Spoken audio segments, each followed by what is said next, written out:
విజయ ఢంకా మోగించారు. ద్రవిడ Munnetra Kazhagam party అధినాయకుడు కరుణానిధి కుమారుడు మూక స్టాలిన్ రాజకీయ వారసుడిగా పగ్గాలు చేపట్టారు. 2021లో జరిగిన ఎన్నికల్లో కొడత్తూరు స్థానం నుంచి ఆయన విజయం సాధించి ముఖ్యమంత్రిగా ప్రాతినిధ్యం వహిస్తున్నారు. ఇక పాలనా సంస్కరణలు, ప్రభుత్వ విధానాలతో మంచి సీఎంగా పేరు తెచ్చుకోవాలని ప్రయత్నించారు. హంగు ఆర్భాటాలకు దూరంగా సామాన్యుళ్ల ప్రజలకు చేరువయ్యే ప్రయత్నం కూడా చేశారు. గతంలో జయలలిత అమల్లోకి తెచ్చిన పథకాలను అమలు చేస్తూ తన మార్క్ పాలన సాగించి ప్రజా విశ్వాసం చూరగొనాలని కూడా ప్రయత్నించారు. ప్రభుత్వంలో పాలకుల అవినీతి, కుమారుడు ఉదయనిధి స్టాలిన్ నోటి దురుసు హిందూ ఓటర్ల మనోభావాలను దెబ్బతీశారు. దీంతో పాటు సినీ నటుడు విజయ్ రాజకీయ పార్టీ తమిళ వెట్రి కజగం ప్రభంజనంలో సీఎం మూక స్టాలిన్ ఘోర పరాజయాన్ని మూటగట్టుకున్నారు. ఎగ్జిట్ పోల్స్ అంచనాలతో మళ్లీ అధికారంలోకి వస్తామనే ధీమాతో ఉన్న స్టాలిన్ కు ఎన్నికల ఫలితాలైతే చాలా పెద్ద షాక్ ఇచ్చాయని చెప్పాలి. ముఖ్యమంత్రిగా పనిచేసిన స్టాలిన్ ఓటమితో పాటు ఆయన మంత్రి మండలిలోని సభ్యులు కూడా ఓటమి తప్పని పరిస్థితి అయితే ఏర్పడింది. ఓట్ల లెక్కింపులో తొలి రౌండ్ నుంచి వెనుకంజలోనే కొనసాగారు. ఓట్ల లెక్కింపు తర్వాత ఆయన ఓటమి పాలయ్యారు. ఇదే విషయంపై మరిన్ని update chief news coordinator Radhakrishna అందిస్తారు. S Radhakrishna. Good evening Rehana. Tamil Nadu రాష్ట్ర రాజకీయాల్లో ఒక పెను సంచలనం చెప్పవచ్చు. సో సుదీర్ఘ రాజకీయ అనుభవం 1989లో తొలిసారిగా ఎమ్మెల్యే అయినటువంటి దశాబ్దాల కాలం పాటు రాజకీయ అనుభవం ఉండి కులత్తార్ నియోజకవర్గం నుంచి వరుసగా 3 పర్యాయాలు ఎమ్మెల్యే గెలిచి చివరగా 2021లో 70,000 మెజార్టీతో గెలిచినటువంటి ముఖ్యమంత్రి స్టాలిన్ ఒక టీవీకే పార్టీకి సంబంధించినటువంటి విఎస్ బాబు అనే ఒక వ్యక్తి చేతిలో ఈ రోజు చిత్తుగా ఓడిపోయే పరిస్థితి కనపడింది. సో అంటే తమిళనాట రాజకీయాల్లో పెద్ద సంచలనం అని చెప్పవచ్చు. ఒక ముఖ్యమంత్రిగా ఉండి ఒక సాధారణ వ్యక్తి చేతిలో ఘోర ఓటమిని చవి చూశాడు. సో ఓ రకంగా ఇది తమిళనాడులోనే గతంలో చరిత్రలో విని ఎరగని అని చెప్పవచ్చు. ఎందుకంటే ఒక సంచలనంగా చెప్తా ఉంది. ఎందుకంటే గతంలో 70,000 మెజార్టీతో గెలిచినటువంటి స్టాలిన్ ఇప్పుడు అదే దగ్గర కొత్తగా పార్టీ పెట్టి 2 సంవత్సరాలు కాలేదు. సో తొలిసారి జరిగినటువంటి ఎన్నికల్లో టీవీకే పార్టీ ప్రభంజనంలో స్టాలిన్ తో సహా చాలా మంది మంత్రులు కూడా మొత్తం టీవీకే ప్రభంజనంలో తలపతి విజయ్ ప్రభంజనంలో కొట్టుకుపోయిన పరిస్థితి. సో ఇప్పుడు స్టాలిన్ కూడా అదే తరహా కులత్తార్ నియోజకవర్గం నుంచి తనకు అత్యంత నమ్మకమైన నియోజకవర్గం, తను అనేక మార్లు అక్కడ చాలా సునాయాసంగా గెలుస్తాడని చెప్పేసి ఒక నమ్మకం ఉన్నటువంటి కులత్తార్ నియోజకవర్గం నుంచే ఇప్పుడు ఓటమి పాలు కావడం సంచలనంగా మారుతా ఉంది. సో రకంగా నిన్న వరకు కూడా ఫలితాలు ఈ రోజు ఉదయం 8 గంటల నుంచి మొదలవుతాయి అనుకున్న క్రమంలో నిన్నటి వరకు కూడా స్టాలిన్ అదేవిధంగా డిఎంకే పార్టీ నేతల్లో ఒక విశ్వాసం ఉండేది, ఒక ధీమా ఉండేది. ఖచ్చితంగా గెలుస్తాం, ఎగ్జిట్ పోల్స్ లో తమకు అనుకూలంగా ఉన్నాయి, పెద్ద భారీ విజయం సాధించబోతున్నాం అంటూ కూడా అనుకున్నారు. సో ఉదయం నుంచి కూడా డిఎంకే కార్యాలయం వద్ద పెద్ద ఎత్తున బాణసంచా కావచ్చు, టెంట్లు వేసి సో సంబరాలకు సిద్ధమయ్యారు. కానీ మొత్తం సీన్ కట్ చేస్తే 9:30 లోపే వాళ్ళకు అసలు విషయం అర్థమైపోయింది. ఎక్కడికక్కడ అంటే ఓట్లు ఎప్పుడైతే ఈవీఎం సంబంధించినటువంటి కౌంటింగ్ మొదలు పెట్టారో అప్పటి నుంచే మొత్తంగా కూడా స్టాలిన్ తో సహా స్టాలిన్ కేబినెట్ లోని దాదాపుగా 15 మంది మంత్రులు కూడా వెనుకంజలో ఉండడం, ఓటమి పాలకు గురి కావడం మాత్రం ఒక సంచలనంగా మారింది. టీవీకే సంబంధించిన దళపతి విజయ్ ప్రస్తుతానికి సెంచరీ దాటి 105 స్థానాల్లో గెలిచిపోతారు. సో అతనికి మెజార్టీ కావాలంటే 117 సీట్లకు సంబంధించి మ్యాజిక్ ఫిగర్ దాటాలి. సో ఇప్పటికే కొంత సానుకూలంగా కొన్ని పార్టీల నుంచి కాంగ్రెస్ తో పాటు ఇతరత్ర పార్టీల నుంచి మద్దతు కూడా ఉండే అవకాశం ఉంది. సో ఒక రకంగా స్టాలిన్ పార్టీకి సంబంధించి అనూహ్యం, ఒక రకంగా సంచలనం, ఇది ఊహించని పరిణామంగా మనం భావించాల్సి వస్తుంది. ఎందుకంటే ఓటమి ఎరగని నేతగా ఉన్నటువంటి స్టాలిన్ అనేకమైనటువంటి రాజకీయంగా ఒడిదొడుకులు చూశారు. ఎందుకంటే కరుణానిధి, జయలలిత ఎపిసోడ్ లో కూడా మొత్తం ఆ రాష్ట్ర రాజకీయాల్లో అత్యంత కీలకంగా దగ్గరుండి తండ్రి చాటు అంటే తండ్రికి సంబంధించి పొలిటికల్ గా రాజకీయంగా అధికారంలో ఉన్నప్పుడు నడిపించింది స్టాలినే. అట్లాంటి రాజకీయ చతురత, రాజకీయ వ్యూహాలు కలిగినటువంటి స్టాలిన్ ఇప్పుడు టీవీకే పార్టీకి దెబ్బకు మొత్తంగా కూడా కంప్లీట్ గా ఒక్కసారిగా కుప్పగూలిన పరిస్థితి కనబడుతోంది. ఎక్కడ కూడా కనీస పోటీ ఇవ్వలేని పరిస్థితి. అందులోనూ 3వ పార్టీ అంటే మొత్తంగా కూడా ఇప్పుడు వచ్చినటువంటి సీట్లలో 3వ దానికే పరిమితమైన పరిస్థితి ఉంది. సో ఈ నేపథ్యంలో స్టాలిన్ భవిష్యత్తు, అదేవిధంగా డిఎంకే పార్టీగా అనేక సంక్షేమ కార్యక్రమాలు చెప్పినా వాటికి ప్రజల నుంచి ఏదైతే అనుకున్నంత స్థాయిలో ఆదరణ రాకపోవడం, అదేవిధంగా మరొక చాలా ఇంపార్టెంట్ అత్యంత కీలకమైనది సో స్టాలిన్ కుమారుడు ఉదయనిధి స్టాలిన్ చేసినటువంటి వ్యాఖ్యలు కావచ్చు, అతని వ్యవహరించిన తీరు మొత్తంగా కూడా తమిళనాడుకు సంబంధించినటువంటి డిఎంకే పార్టీకి భారీగా నష్టం చేకూర్చాయని చెప్పేసి విశ్లేషకులు అభిప్రాయపడుతున్నారు. సో మొత్తంగా స్టాలిన్ సంబంధించి రాజకీయంగా ఒక పెద్ద ఎదురు దెబ్బ. సో భవిష్యత్తులో చాలా మంది కీలక నాయకులు, ఎందుకంటే చాలా సుదీర్ఘ రాజకీయ అనుభవం నేతలు కూడా తమ సొంత నియోజకవర్గాల్లో పార్టీ అధికారం రాకుండా తాము గెలిచిన పరిస్థితి ఉంది. కానీ ఒక ముఖ్యమంత్రిగా ఉంటూ సుదీర్ఘ రాజకీయ అనుభవం కలిగినటువంటి, సో దశాబ్దాల కాలం రాజకీయ అనుభవం కలిగినటువంటి స్టాలిన్ ఓటమి చవి చూడడం మాత్రం ఇప్పుడు సంచలనంగా మారింది. సో చాలా రేరెస్ట్ కండిషన్స్ ఇట్లా ఉంటాయి. అందులో స్టాలిన్ కూడా ఇప్పుడు విఎస్ బాబు అనే ఒక టీవీకే పార్టీకి సంబంధించినటువంటి నాయకుడి చేతిలో ఘోర ఓటమిని చవి చూశాడు. సో స్టాలిన్కి ఇది రాజకీయంగా పెద్ద ఎదురుదెబ్బగా ఉంటుంది. సో ఇక ఒక నెక్స్ట్ వస్తే ఈ స్టాలిన్ సంబంధించి డిఎంకే భవిష్యత్తులో ఎలా ఉండబోతా ఉంది. సో ఎందుకంటే ఇప్పటికే చాలా ఒక ఏజ్ సంబంధించి ఇంకా మరో 5 సంవత్సరాలు వెయిట్ చేయాలి. అప్పటి వరకు స్టాలిన్ సంబంధించినటువంటి వయసు మీద పడ్డం. సో డిఎంకే పార్టీకి కూడా రాజకీయంగా ఇప్పుడు కొంత ఒడిదుడుకులు, అంటే నిన్న మొన్నటువంటి అధికారంలో ఉన్నప్పుడు కొన్ని రాజకీయంగా కొన్ని పార్టీకి సంబంధించినటువంటి సంస్థాగత నిర్మాణం కావచ్చు, ఇతరత్ర అన్ని లోపాలు కూడా అధికారంలో ఉన్నప్పుడు కనబడవు. సో ఇప్పుడు ఇవన్నీ కూడా తెరపైకి వచ్చాయి. నాయకత్వం సంబంధించి మరొకసారి ఈ అంశం తెరపైకి వస్తుంది. ఉదయనిధి స్టాలిన్ సంబంధించినటువంటి అతని గతంలో చేసిన వ్యాఖ్యలు కావచ్చు, అతన్ని వివరించిన తీరు కావచ్చు, అతని పైన అనేక రకాలైనటువంటి కేసులు, అంటే రకంగా డిఎంకే పార్టీకి ఇక నెక్స్ట్ భవిష్యత్తులో కొన్ని రాజకీయంగా పెను సవాలు ఎదురయ్యే అవకాశం కనబడుతూ ఉంది. ఒకవైపు ఏమో ఏఐడిఎంకే, మరోవైపు అధికారంలో ఉన్నట్టు టీవీకి, ఈ రెండు పార్టీల నడుమ ఇప్పుడు డిఎంకే పార్టీ అనేకమైన సవాళ్ళను ఎదుర్కోవాల్సి వస్తుంది. సో ఇక ఒక అంశం అయితే డిఎంకే పార్టీకి సంబంధించి కొలత్తారు నుంచి స్టాలిన్ ఓటమి ఒక అంశం అయితే, అసలు టీవీకే పార్టీ గెలవడానికి అత్యంత కీలకంగా మారిన అంశాలు ఏంటి అని పరిణిస్తే ఒక రకంగా చెప్పాలంటే టీవీకే పార్టీకి సంబంధించి దళపతి విజయ్ ఒకటే single hand, one and only Thalapathy Vijay అనే ఒక బ్రాండే ఇప్పుడు 100 సీట్లుగా అంటే అధికారం రావడానికి టీవీకే పార్టీకి కారణమైందని చెప్పవచ్చు. సో రకరకాలుగా అదొక అంశం అయితే, ఇక ఏప్రిల్ 23 ఎన్నిక, ఏప్రిల్ 16 రోజున ఏప్రిల్ 16 సరిగ్గా వారం రోజుల వ్యవధిలోనే అతని మేనిఫెస్టో ప్రకటించడం. మేనిఫెస్టోలో చాలా అంటే అంగు ఆర్భాటాలు లేకుండా సింపుల్ గా కొన్ని ఇంపార్టెంట్ ఏవైతే కీలక అంశాలు ఉంటాయో ప్రజలకు, సాధారణ ప్రజలకు కావచ్చు, మహిళలకు కావచ్చు, యూత్ కు అట్రాక్ట్ అయ్యో జెన్జీ బ్యాచ్ కి సంబంధించినటువంటి యువతకు 4000 ఏదైతే ఉద్యోగులు ఉంటారో, నిరుద్యోగులు ఉంటారో వాళ్ళకి 4000 నిరుద్యోగ భృతి ఇస్తానడం, ఎవరైతే హోల్డర్స్ ఉంటారు అయితే 4000 నిరుద్యోగ భృతి ఇస్తానడం, అదేవిధంగా రైతులకు 5 ఎకరాల వరకు రుణమాఫీ చేస్తానని చెప్పడం,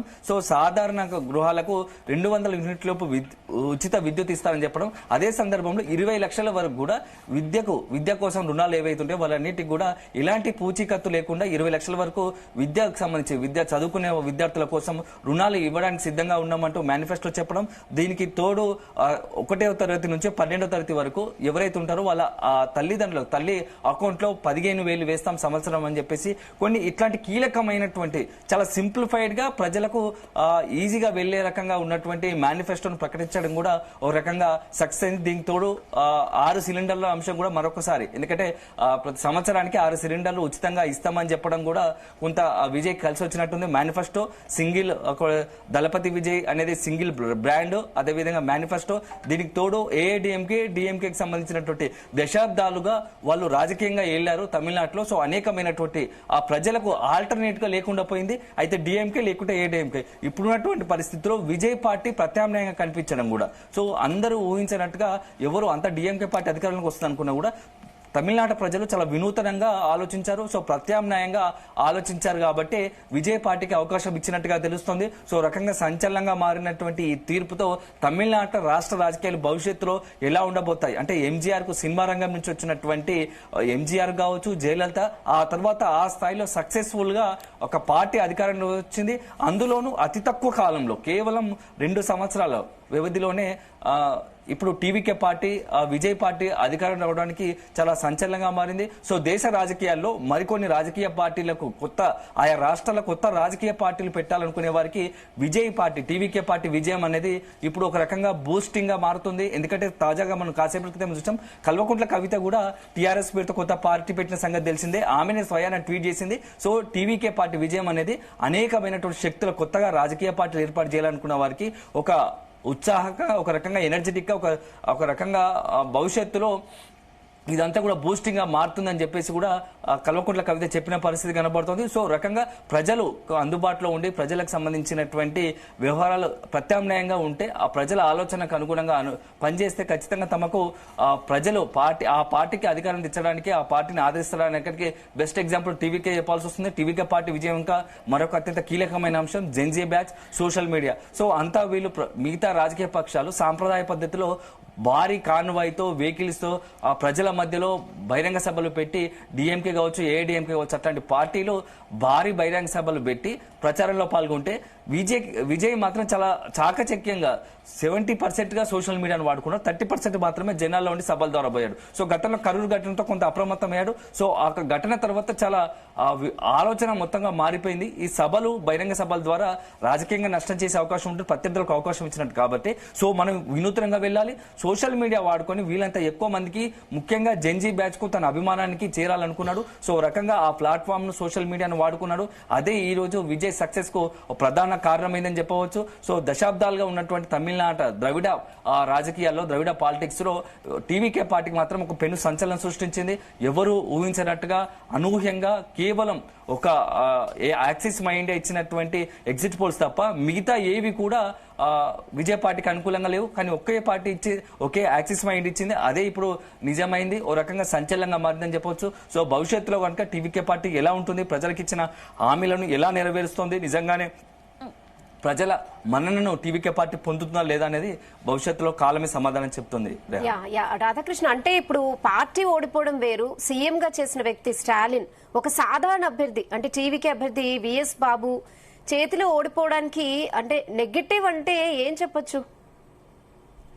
డిఎంకే వాస్తవానికి స్టాలిన్ కి సంబంధించి వ్యక్తిగతంగా మంచి, అతనికి తమిళనాడు ప్రజలు ఒక రకమైన పాజిటివ్ ఒపీనియన్ ఉన్నప్పటికీ, కానీ అతని పార్టీ వల్ల, అతని పార్టీ కార్యకర్తలు కావచ్చు, అతని కుమారుడు ఉదయనిధి స్టాలిన్ కావచ్చు, కొన్ని తీసుకున్న నిర్ణయాలు, అంటే రకంగా స్టాలిన్ పై ఉన్న విజయ్ పై నమ్మకం, విజయ్ పార్టీ పైన అభిమానగరంగా ఉన్నటువంటి నమ్మకం అనేది కొంత స్టాలిన్ ను డామినేట్ చేసిన పరిస్థితి కనబడుతోంది. సో ఉదయనిధి స్టాలిన్ ఒక నెగిటివ్ అయితే, అదే సందర్భంలో టీవీకే పార్టీకి సంబంధించినటువంటి యువత ఎక్కువగా విజయ్ పార్టీ వైపు విఎస్ బాబు, ఎవరైతే కులత్తూరు నుంచి స్టాలిన్ పై కంటెస్ట్ చేశాడో, విఎస్ బాబు ఆ టీవీకే పార్టీకి, ఆ యూత్ పెద్ద ఎత్తున అతనికి అండగా నిలబడడం చాలా ఛాలెంజింగ్ గా తీసుకున్నారు. ఎందుకంటే ఇది ఒక సంచలనం అవుతుంది. సో ఇప్పుడు ఉన్నటువంటి మనము ఆ టీవీకే పార్టీ తరఫున విఎస్ బాబుకు అండగా నిలబడాలి. ఒక రకంగా స్టాలిన్ అది ఓడిస్తే అది దేశవ్యాప్తంగా సంచలనం మారుతుంది. టీవీకే పార్టీకి ఒక బొనాంజా లాగా, ఎందుకంటే స్టాలిన్ ఒక ముఖ్యమంత్రిని ఫిగర్ ను, ఒక స్టాలిన్ ముఖ్యమంత్రిని ఓడగొట్టాడంటేనే అది టీవీకే పార్టీకి పెను సంచలనంగా మారి భవిష్యత్తులో రాజకీయంగా చాలా బూస్టింగ్ అవుతుంది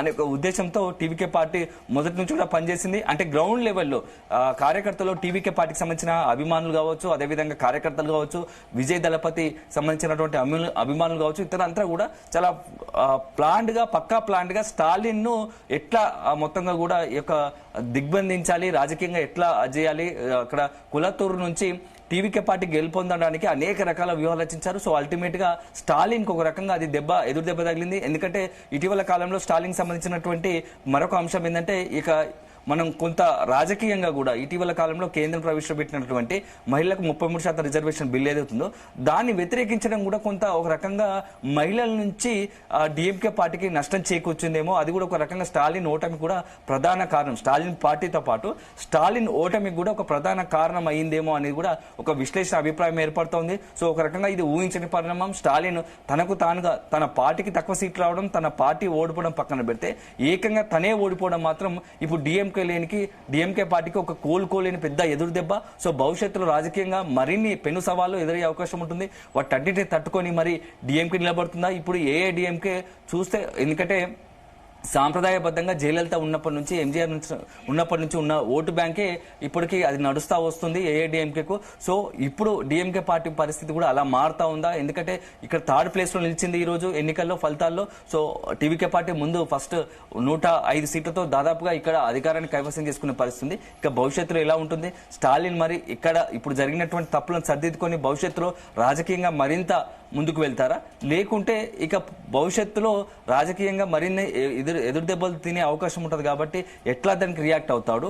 సో తనే తప్పుకొని తన కుమారునికి పూర్తి స్థాయిలో ఇక పార్టీ పగ్గాలు అప్పచెప్తారనేది కూడా భవిష్యత్తులో వేచి చూడాల్సి ఉంటుంది. రెహాన్, రాధాకృష్ణ, ప్రధానంగా మనం చూస్తే 118 మ్యాజిక్ ఫిగర్ అనేది తీసుకోవాల్సి ఉంటుంది అక్కడ తమిళనాడులో. అయితే మొత్తం పూర్తి స్థాయికి టీవీకే పార్టీకి పూర్తి స్థాయి మెజారిటీ సాధించే అవకాశం లేదని చెప్పి రాజకీయ విశ్లేషకులు కూడా భావించడం మనం చూస్తున్నాం. ఇక ప్రభుత్వ ఏర్పాటు అనేది కొనసాగాలంటే ఏఐడిఎంకే లేదా డిఎంకేని కలుపుకుని వెళ్తేనే టీవీకే పార్టీకి ప్రభుత్వ ఏర్పాటుకు సాధ్యమంటారు. మరి విజయ్ ఏ విధంగా వెళ్ళొచ్చు?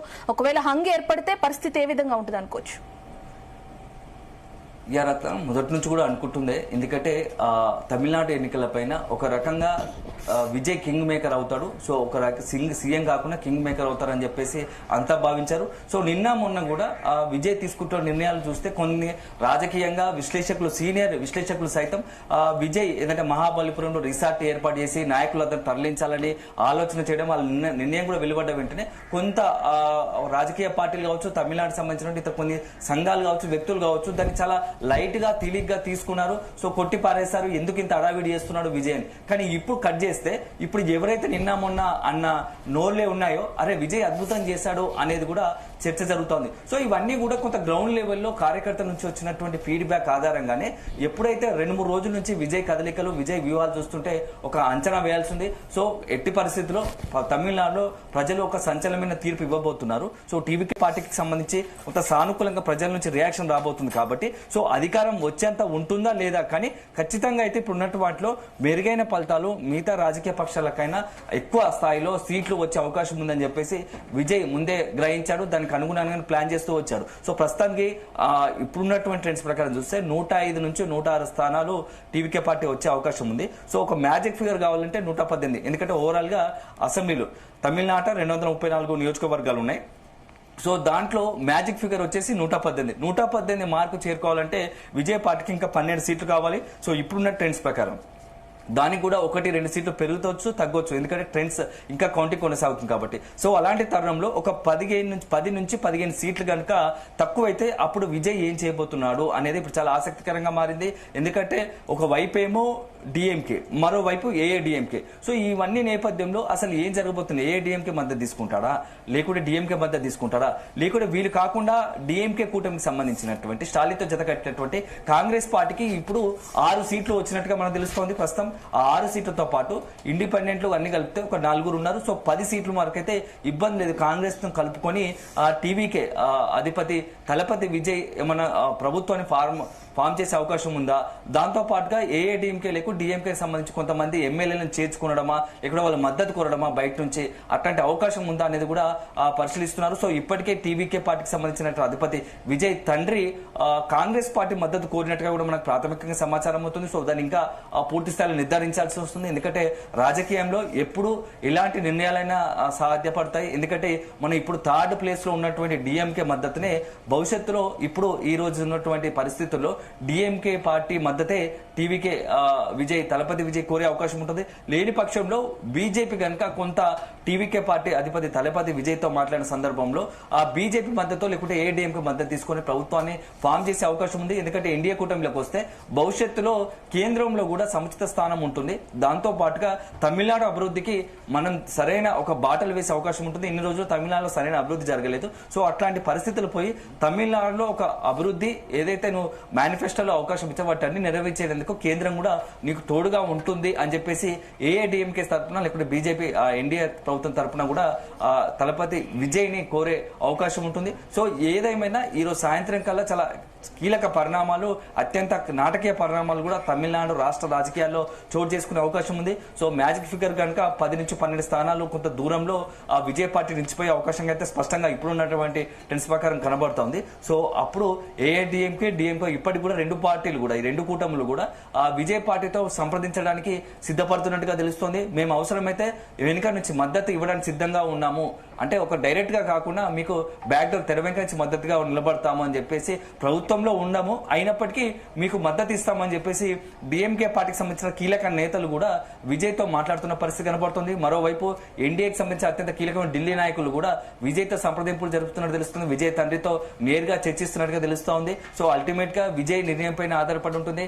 రాబోయే అంటే కొద్ది గంటల్లో ఈ రాత్రి వరకు ఈ మొత్తం కౌంటింగ్ పూర్తయిన తర్వాతే ఈ రోజు లేదా రేపు మధ్యాహ్నం కల్లా తమిళనాడు రాష్ట్ర రాజకీయాల్లో కీలక పరిణామం. ఎందుకంటే ఎట్లాగో కింగ్ మేకర్ కింగ్ తమిళనాడుకి సంబంధించి కొత్త సీఎం గా దళపతి విజయ్ అవడం ఖాయం. కాకపోతే ఎవరు మద్దతు తీసుకుంటారనేది ఇప్పుడు సస్పెన్స్ గా ఉంది. సో ఆ సస్పెన్స్ కూడా రేపు మధ్యాహ్నం కల్లా తెరపడే అవకాశం కనబడుతుంది. సో అప్పటి వరకు మనం వేచి చూడాల్సి ఉంటుంది.